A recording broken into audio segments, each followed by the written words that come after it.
بسم الله الرحمن الرحيم. الحمد لله والصلاة والسلام على رسول الله وعلى آله وأصحابه ومن والاه. اما بعد، این درس 11 است از شرح منظومه طائیه حافظ ابو اسحاق البیری رحمت الله علیه. در بیت 89 میگویند که فلا ترضى المعایب فهو عار عظیم یورث المحبوب مقتا. و خیلی که در درس گذشته گفتیم، در ابتدای منظومه 60 بیت مصنف یک شخصی را با نام ابوبکر و در سیمای آن تمام امت اسلام را نصیحت کردند.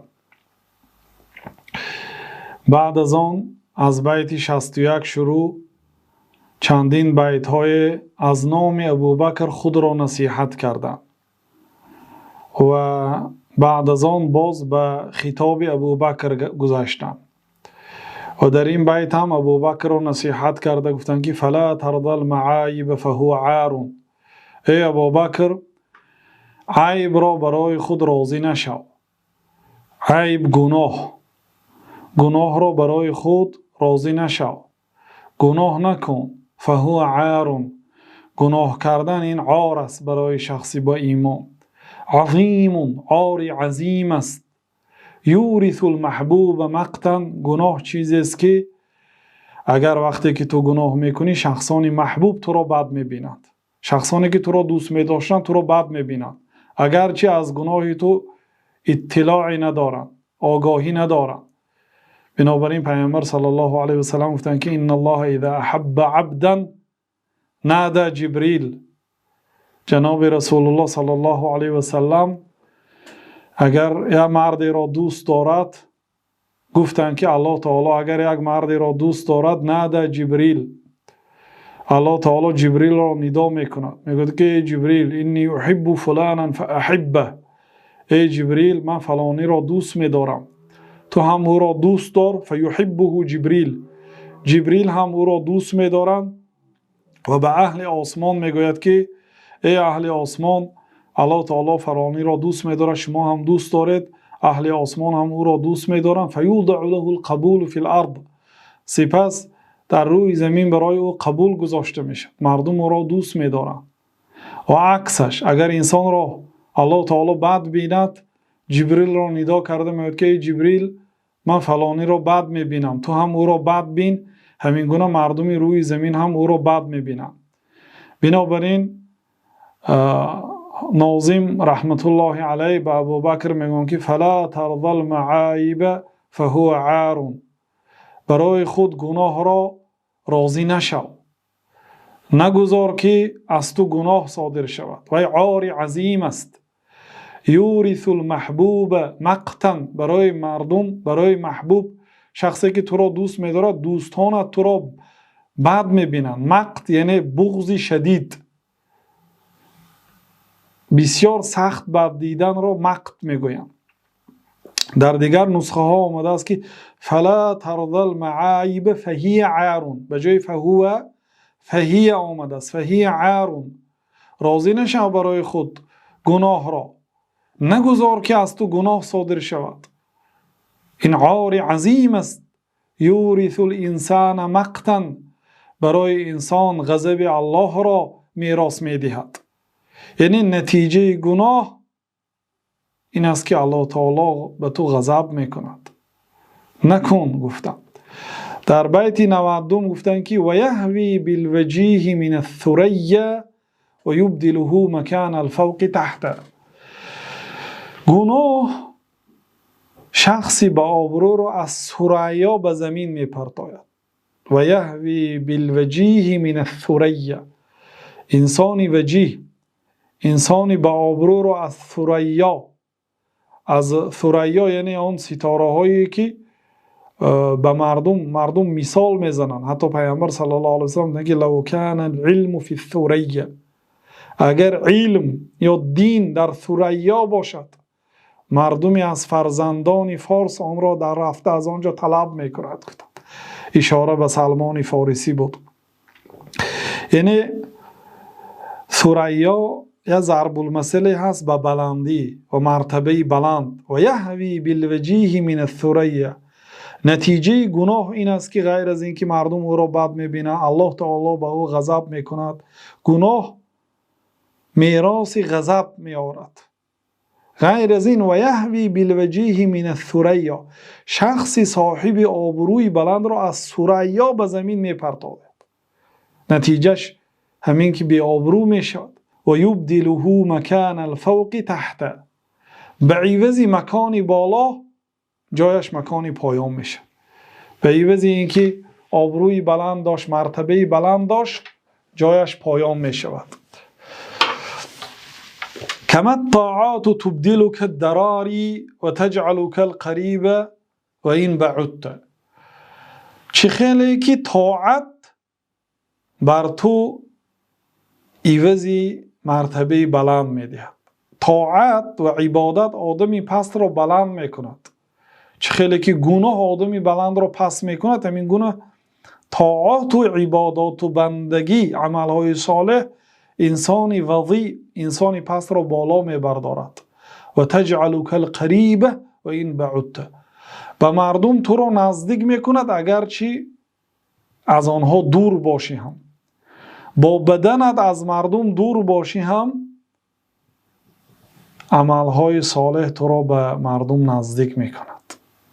شخصان صالح، علما، اولیاء الله را مردم دوست می‌دارند، اگرچه ندیدند، اگرچه هم صحبت نشدند. کما الطاعات تبدلک الدراری، گناه تو را از بالا به پایان میزند، چه خیلی که طاعت ها تو را به مرتبه ستاره ها میبرد. دراری جمع کلمه در، درون ستاره. و تجعلک القریب و این بعدت، تو را به مردم نزدیک میکند، به الله تعالی نزدیک میکند اگرچه تو با جسمت دور هستی. در بعض نسخه ها کما الطاعات تنعلک الدراری، چه خیلی که طاعت ها ستاره ها را برای تو پای افضال میکند. ستاره را به تو پای افضال میکند یعنی تو در بالای ستاره میشوی. تجعلک الدراری، دراری یعنی نجوم، ستاره ها. کنعل لک، ستاره ها مانندی پای افضال به تو میشود، یعنی تو در بالای ستاره ها میستی. این را علی سبیل المبالغه و ضرب المثل، عرب ها به سبیل مبالغه، همچون مبالغه و همچون ضرب المثل استفاده میبرند که اگر انسان طاعت و عبادت، عملهای صالح کند، مرتبهش بالای ستاره ها میشود و اگر گناه کند از بالای ستاره ها به زمین پرتافته میشود. واقعا اگر بنده عملهای صالح کند و از گناه دور باشد، الله تعالی اجر او را ضایع نمی کند. حتی در صحیح بخاری آمده است که ابو لهب، عمکی پیامبر صلی الله علیه و سلم، که در قرآن صراحتا جایش دوزخ بودنش آمدگی است. سیصلی نارا ذات لهب، زود است که ابو لهب و همسرش وارد جهنم می شود، وارد آتش دوزخ می شود. نه دوزخی هستند. وقتی که ابو لهب از دنیا گذشت، کسی از خویشاوندانش در خواب می بیند. میگوید که ابو لهب چی شد بر تو؟ یعنی عاقبتت چی شد؟ میگوید که از آن روزی که از شما جدا شدم، یعنی از آن روزی که از دنیا وفات کردم، نیکی را ندیدم غیر از این که روزی دوشنبه در همین جا آب داده می شوم. گفت یعنی در همین چقوری که در دستش هست، بعضی ها اینجا رو میگن، بعضی ها اینجا رو میگن، یعنی اینجا ها کمتر چقوری هست. در همین چقورچه روزی دوشنبه یک هفته یک مراتبه در آتش تصفان دوزخ که 70 مراتبه آن دوزخ حرارتش از این آتش دنیا وزنین است، همین قدر آب داده می شده است. و بعضی ها میگن که همین خطی که در بین کف است، در همون چقوریه که در مقداری همین قدر آب داده می شد. یعنی این آب چی می شد؟ اگر در دوزخ با ستیل آب نوشید که تشنگی انسان نمی شکند، لیکن همین قدر برای او آب داده می شده است. این هم خواب یک آدم است، در صحیح بخاری آمده است. و این هم به سبب چی است؟ وقتی که پیامبر صلی الله علیه و سلم تولد می شود، یک کنیزه که ابولهب آمده خوشخبر می دهد که جیاندار شدی، دادرت عبدالله صاحب پسر شد. وقتی که خبری خوش را می بیارد، آن کنیزک را آزاد می کند برای خبری خوب آوردگیش. یعنی می گویند که الله تعالی برای همین عمل صالحش در دوزخ همین قدر مکافات داد. الله تعالی در سوره یوسف گفت که ان الله لا یضیع اجر المحسنین. الله تعالی اجر احسانکارها را ضایع نمی کند. حضرت یوسف علیه السلام بعد اینکه زده شدند و میخواستند حتی برادرانشان حضرت یوسف را به قتل رسانند، با سنگ ها زدند، به چاه پرتافتند، سپس به پول اندک فروخته شدند. سپس مسافرها حضرت یوسف را خریده برده در بازارهای مصر فروخت. سپس او را وزیر خرید و وقتی که همسرش حضرت یوسف را به کار فاحشه دعوت کرد، پاکی کردند و با تهمت حضرت یوسف علیه السلام را زندان کرد و در زندان 7 سال نشستند. وقتی که برآمدند بالاخره پادشاه شدند. بعد مدت 40 سال یا 30 سال بعضی مفسرها میگن در عذاب بودند، بالاخره پادشاه شدند. بنابراین وقتی که این مرتبه حضرت یوسف را برادرانشان که خواستند به قتل رسانند، برادرانشان که پدرشان را به عذاب گرفتار کردند، برادر خود را از پدر جدا کردند، حتی پدرشان نابینا شد، وقتی که برادرانشان محتاج شده به نزد یوسف گندم و طعام پرسیده آمدند و دیدند که حضرت یوسف به این مرتبه عالی رسیده است، بعد از آن گفتند که تو یوسف هستی، الله تعالی تو را از ما افضل گردانیده است. گفتند که انه من یتقی و یصبر فان الله لا یضیع اجر المحسنین. کسی که تقوا کند، پرهیزگاری کند، طبق امرهای الله تعالی در این دنیا عمل کند و صبر کند بر مصیبت ها و در گناه ها از گناه صبر کند، در طاعت ها صبر کند، فإن الله لا یضیع اجر المحسنین. الله تعالی اجر نیکوکاران را ضایع نمی کند، بله انسان ها ضایع می کند. یک انسان یک فرزند را تربیه می کند، از خردسالی مادر به او نیکی می کند، پدر به او نیکی می کند. وقتی که به سن کمال رسید به پدر و مادر اوف می گوید، پدر و مادر را اذیت می دهد، مصلحت پدر و مادر برایش معقول نمی شود، آنها را اذیت می دهد، آنها را می زند، اجری آنها را فراموش می کند، نیکی آنها را فراموش می کند. اما الله تعالی فإن الله لا یضیع اجر المحسنین. الله سبحانه و تعالی هیچگاه اجر و ثواب نیکوکاران را ضایع نمی کند. کما الطاعات تبدلک الدراری و تجعلک القریب و این بعدت. چه خیلی که طاعات و بندگی تو را به مرتبه بالا می بردارد، حتی ستاره ها را زیر پای تو می گرداند و این چنین شخصانی تو را در نزد مردم نزدیک می کند اگرچه تو به مردم دور باشی. و تنشر عنک فی الدنیا جمیلا و تلقى البر فیها حیث شئت. وقتی که تو طاعات و بندگی عملهای صالح را زیاد میکنی، تنشر عنک در دنیا از تو عملهای صالحت کارهای زیبا را پهن میکند. و تنشر عنک فی الدنیا جمیلا، از دنیا در دنیا عملهای صالحت باعث می شود، سبب می شود که پهن می کند از نام تو کارهای خیر را. و تلقى البر در کجای دنیا که رفتی نیکی را میبینی. حیث شئت، هر کجایی که رفتی به نیکی روبرو میشوی، برای آنکه تو عمل صالح کردی.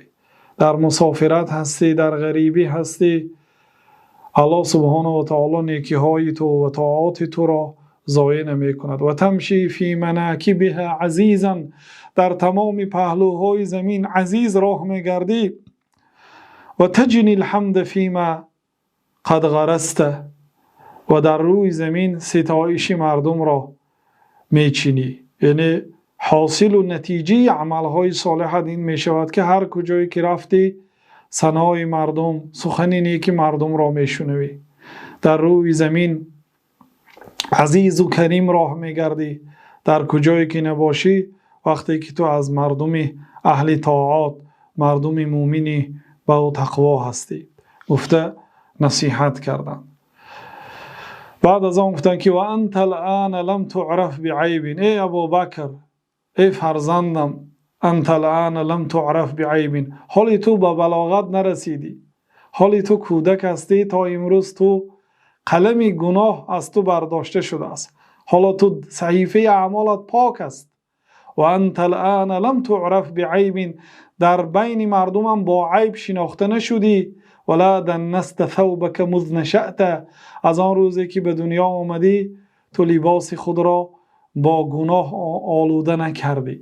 دنست ولا دنست، افلاس نکردی لباس خود را با گناه. لباس به معنای یعنی بدنت را و لباست را، آبرویت را با گناه آلوده نکردی. حالا که تو از گناه پاک هستی، حالا صحیفه اعمالت که سفید است، تو این را محافظت کن. همین خیلی کوشش کن که تا آخری عمرت صحیفه اعمالت تازه استد، از تو مردم عیب نقل نکنند، از تو گناه نقل نکنند. کوشش و غیرت کن که از تو گناه صادر نشود. کل یوم لا نعصی الله فهو لنا عید، خیلی که حضرت علی گفتن هر روزی که گناه نمی کنیم اون روز برای ما عید است. گفتن کوشش کن گناه نکنی، کوشش کن لباس خود را پاک نگاه داری، بدن خود را از گناه دور نگاه داری. ولا سابقت فی میدان زور ولا اوضعت فیه ولا خببت، تا امروز تو در میدان گناه مسابقه نکردی. زور کل قول و عمل باطل. زور چی است؟ زور هر یک سخن دروغ و هر یک عمل باطل. هر یک سخن دروغ و هر یک عمل باطل این زور است. ولا سابقت فی میدان زور، در میدان گناه و دروغ و باطل تو مسابقه نکردی با مردم در گناه. تو هم گناه نکردی و هم با مردم در گناه مسابقه نکردی. ولا اوضعت فیه ولا خببت، نه در گناه مردم را مسابقه کرده گذشتی و نه دویدی به سوی گناه. اوضعت اسرعت معناش. ولا خببت دویدن، یعنی در گناه ندویدی، گناه نکردی. اینها مرادف هستند. اوضعت و خببت. اوضعت میگویند که اوضعت الناقه فی سیرها اشرعت، یعنی شروع کردن. وقتی که شتر به راه روی اگر شروع کند میگن که اوضعت، شروع کرد به راه گردی. خببت دویدن، یعنی کمتر فرق دارد. بنابراین شیخ الاسلام رحمت الله علیه میگویند که فإن الترادف فی اللغة قلیل، در لغت عرب مرادف کم است. اما فی الفاظ القرآن فاما نادر و اما معدوم، اما در لفظهای قرآن یا نادر است ترادف یا معدوم است. میگن ترادف یعنی مرادف. در لغت قرآن کلمه های به هم مرادف نادر است یا اینکه نیست. میگن برای آنکه هر یک کلمه معنای علاحده دارد، ولی در معنا به هم دیگر نزدیک است. مرادف، سینونیم، اینها کلمه هایی هستند که در یک معنا به هم دیگر نزدیک هستند ولی فرق دارند. بنابراین گفتن که در الفاظ قرآن این نادر است. برای آنکه اگر مرادف میشد، الله تعالی به عوض این کلمه دیگر کلمه را ماند و جای این کلمه را نمی گرفت. حالا آنکه در لغت عرب بعضی کلمه ها 1000 مرادف دارد، لیکن اگر 99 آن را به جای همین ماند جای همین کلمه را نمی گیرد گفتند. بنابراین عمرو بن عبید معتزلی وقتی که خطبه جمعه میکرد حرف را تلفظ کرده نمیتوانست. مردم ما ششوق میگویند، شخصی که حرف را تلفظ کرده نمیتواند و این عیب است. وقتی که به پادشاه گفتند که خلیفه مسلمان ها گفتند حرف را تلفظ کرده نمیتواند، خطیب جمعه هست، گفت من این جمعه به جمعهش اشتراک میکنم، میبینم که کنی چگونه خطبه میکند. یعنی خواستند شکایتی مردم را با چشم خود رفته بینند.